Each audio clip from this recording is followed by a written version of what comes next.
नमस्कार दोस्तों, मैं हूं सर्वेश यादव और स्वागत है आपका जीएस एक्सपर्ट हब के ऑफिशियल यूट्यूब चैनल पर। कैसे हैं आप लोग दोस्तों? जो हमारी सीरीज चल रही है क्वेश्चनिंग की, उसमें से आज इतिहास का सेशन है आपके लिए।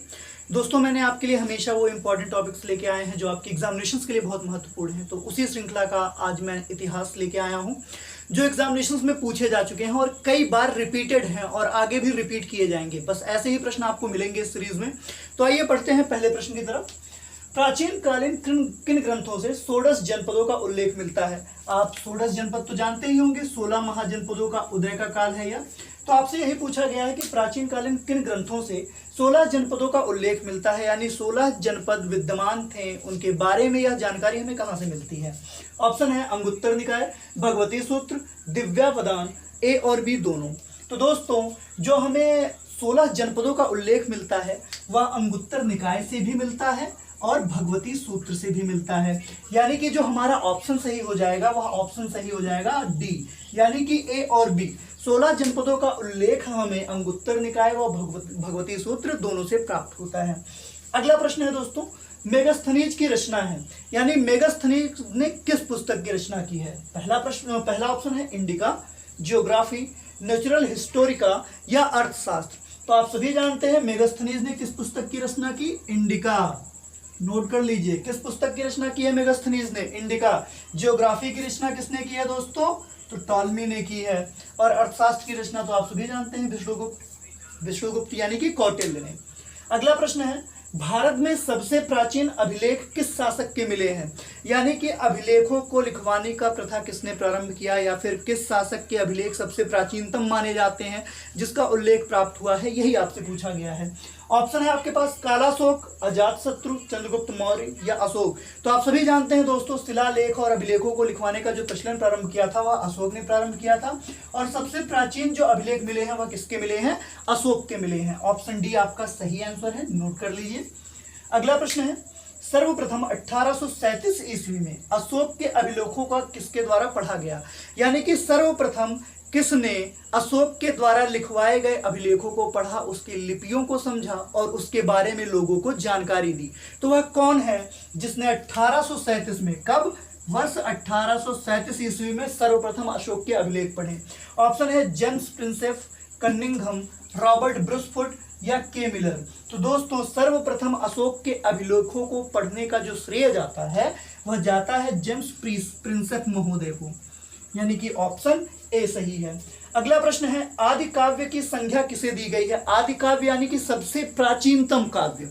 किस काव्य को सबसे प्राचीनतम काव्य कहा गया है, यही आपसे पूछा गया है। ऑप्शन है महाभारत, रामायण, भगवत गीता या भागवत पुराण।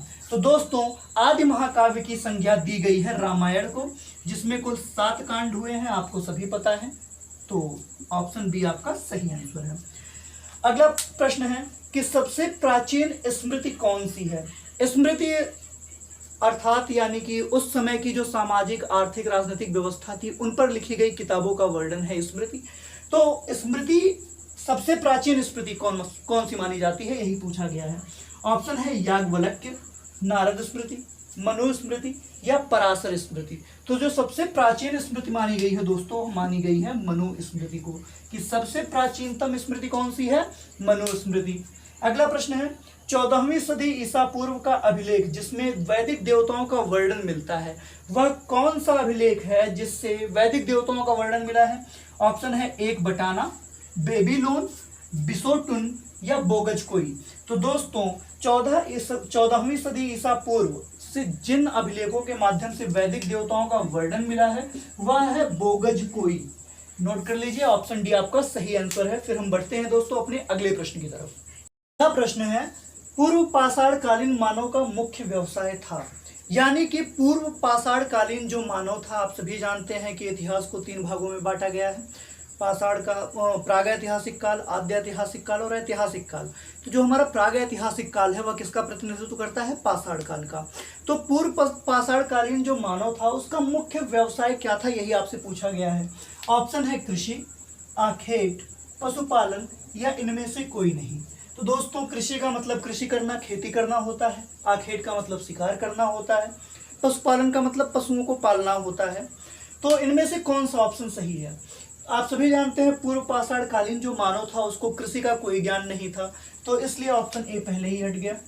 रही बात आखेट की, तो दोस्तों उस समय जानवरों को मारकर ही जो पूर्व का पाषाण कालीन मानव था वह अपना जीवन यापन करता था, यानी कि आखेट शिकार करना ही उसका मुख्य व्यवसाय था। तो पूर्व पाषाण कालीन मानव किस पर निर्भर था? पूरी तरह से आखेट पर निर्भर था, शिकार पर निर्भर था। ठीक है, तो कौन सा ऑप्शन सही हो जाएगा? ऑप्शन डी सही हो जाएगा, इसको नोट कर लीजिए। ये सारे टॉपिक्स मैंने अपनी पिछली वीडियोस में जो हिस्ट्री की श्रृंखला चलाई थी उसमें ये सब पढ़ाया है दोस्तों। आप जाके एक बार वीडियोस को वहां से जरूर देखिएगा ताकि यह सभी चीजें क्लियर हो सके। वहां पे मैंने विस्तार से इन सब बातों को बताया है। अगला प्रश्न है, आमरी संस्कृति कहाँ पनपी? तो दोस्तों जब सिंधु घाटी सभ्यता का विस्तार पढ़ा रहा था तब मैंने आपको यह सभी संस्कृतियों के बारे में पढ़ाया था। आहार संस्कृति, गिलुंड संस्कृति, इन सब के बारे में बताया है। तो आपसे पूछा गया है कि आमरी संस्कृति कहाँ पे पनपी, यानी कि कहाँ पे विकसित हुई? ऑप्शन है कच्छ, अफगानिस्तान, बलूचिस्तान या सिंध। तो दोस्तों आमरी संस्कृति का जो विकास हुआ, उद्भव हुआ, वह सिंध प्रांत में हुआ, यानी पाकिस्तान के क्षेत्र में हुआ। ऑप्शन डी आपका सही होगा। अगला प्रश्न है, अष्टध्यायी के रचनाकार हैं? सबसे प्रसिद्ध किताब रह चुकी है दोस्तों अष्टध्यायी, और यह 100 एग्जामिनेशंस में कई बार पूछी जा चुकी है दोस्तों। कई एग्जामिनेशंस में यह प्रश्न कई बार घुमा घुमा के पूछा है कि अष्टाध्यायी के रचनाकार कौन है। ऑप्शन है आपके पास पाणिनि, कपिल, पतंजलि या गौतम। तो दोस्तों अष्टाध्यायी के जो रचनाकार हैं वह है पाणिनि, यानी कि ऑप्शन ए नोट कर लीजिए। अगला प्रश्न है दोस्तों कि कृष्ण भक्ति का प्रथम और प्रधान ग्रंथ कौन सा है? यह भी एग्जामिनेशंस में कई बार पूछा जा चुका प्रश्न है कि कृष्ण भक्ति का प्रथम और प्रधान ग्रंथ कौन सा है। ऑप्शन है श्रीमद् भगवत गीता, महाभारत, गीत गोविंद या NOTA, none of the above, इनमें से कोई नहीं। और आप सभी जानते हैं कि यह जो तीनों ऑप्शन है श्रीमद् भगवत गीता, महाभारत और गीत गोविंद, यह सब श्री कृष्ण से संबंधित हैं। लेकिन सबसे प्रथम और प्रधान ग्रंथ कौन सा माना जाता है कृष्ण भक्ति का? तो वह है श्रीमद् भगवत गीता, यानी कि ऑप्शन ए आपका सही है। नोट कर लीजिए, बहुत महत्वपूर्ण है। अगला दोस्तों, सूर्व सूत्र किस विषय से संबंधित है? यह भी प्रश्न बहुत महत्वपूर्ण है दोस्तों। सूर्व सूत्र किस विषय से संबंधित है? ज्योतिष, ज्यामिति, गणित या खगोल? तो सूर्व सूत्र जो संबंधित है दोस्तों वह संबंधित है ज्यामिति से। ज्यामिति यानी अलजेब्रा आप सभी जानते हैं। तो ज्यामिति, जियोमेट्री से संबंधित क्या है? हमारा सूर्व सूत्र है। अगला प्रश्न है, किस स्थान पर प्रथम भारतीय पुरापाषाणकालीन कलाकृतियां पाई गई हैं? ऑप्शन है दायमाबाद, मिर्जापुर, सोनभद्र, पल्लवरम। दोस्तों सोनभद्र का नाम पहले रॉबर्ट्सगंज था, अब इसका नाम सोनभद्र कर दिया गया है, तो इसको याद रखिएगा कि सोनभद्र का प्राचीन नाम रॉबर्ट्सगंज था। तो आपसे पूछा गया कि किस स्थान पर प्रथम भारतीय पुरापाषाणकालीन कलाकृतियां प्राप्त हुई हैं? तो दोस्तों पल्लवरम, ऑप्शन डी से। पल्लवरम में सबसे पहले रॉबर्ट ब्रुसफुट के द्वारा यह खोज किया गया, वहां से माइक्रोलिथ्स, छोटे छोटे उपकरण प्राप्त किए गए पत्थरों से बने हुए। तो सबसे पहले भारतीय पुरापाषाणकालीन कलाकृतियां कहां से प्राप्त हुई? पल्लवरम से। ठीक है दोस्तों, यह खोज हुई थी 1862 में। नोट कर लीजिएगा। ठीक है, तो यह हो गया दोस्तों आज के महत्वपूर्ण प्रश्नों की श्रृंखला। मेरा प्रश्न है जो आप कमेंट बॉक्स में आंसर दीजिएगा कि इतिहास का जनक किसे कहा जाता है। बहुत ही छोटा सा प्रश्न है और कई एग्जामिनेशंस में पूछा जा चुका है, तो इस प्रश्न का आंसर जरूर कमेंट बॉक्स में बताइएगा कि इतिहास का जनक किसे कहा जाता है। और दोस्तों अगर वीडियो अच्छी लगी हो तो लाइक करिए, शेयर करिए और अधिक से अधिक लोगों को हमारे साथ जोड़ने का प्रयास करिए। बहुत बहुत धन्यवाद।